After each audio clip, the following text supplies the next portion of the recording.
From the same line, what I wanted to ask you was that one of the, like I would say healthy, but making it unhealthy ways is the word fasting. Like people have, there are different terms attached to it, prefixes, suffixes, and fasting is now, it's like a hype, a fad, but it's also not coming out of the correct areas. So what are your views on the point of fasting? Um, I, I think let's start by understanding what we mean by fasting or intermittent fasting, like I say, right? It's basically making sure you eat in a limited period of time and you don't eat otherwise.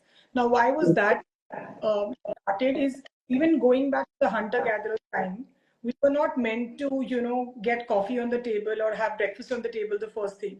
Right now, what is happening is having 4 to 5 meals a day. And then there was this thing of having meals every 2 hours, right? So what we are doing is we are restricting our eating window, and we are being in a fasted state for longer, where our cells start becoming healthier, right? Our Right. sick cells are there, they thrive. If you're going to constantly give it food, it's going to thrive on it. When you don't give it, it's going to kind of die. Right. So there are a lot of benefits to fasting. But having said that, what you eat in the eating window becomes even more important then. Important. Correct. Nutrient needs in the eating window. So when a lot Yes. of people tell me, I'm like, and because naturally, right, when you are eating only for 8 hours, people have suddenly given up on either their breakfast or they've made their dinner earlier, one of the meals. Mhm. You have 500 calories, 400 calories.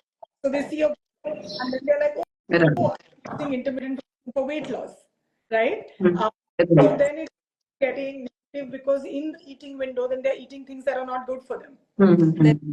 hair loss, like I said, protein. If you're not eating the right amount of protein for you in the eating window, you are going to see hair loss because your nutrients, vitamins are not getting fulfilled there.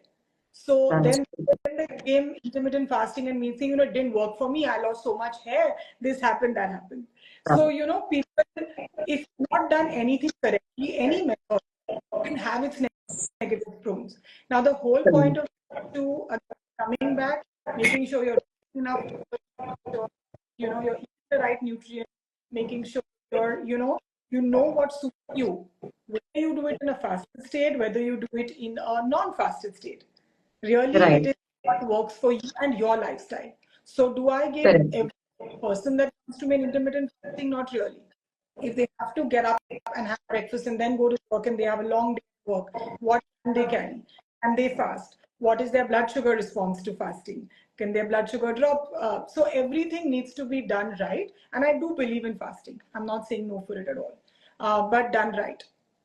Correct. Done right, because we also noted like exactly what you said, that losing fat and then in the same process losing good muscle mass and losing nutrients are two very different things, and that is where we confuse it, and that is where we get caught up. Absolutely, right? Like for somebody with diabetes, it's actually good that they fast. Okay, for insulin resistance, Correct. actually good that they fast. But now, if in that fast eating window they're going to eat all the wrong things, or we also need to know what is their fasting window. Everyone comes for 16:8, right? Correct.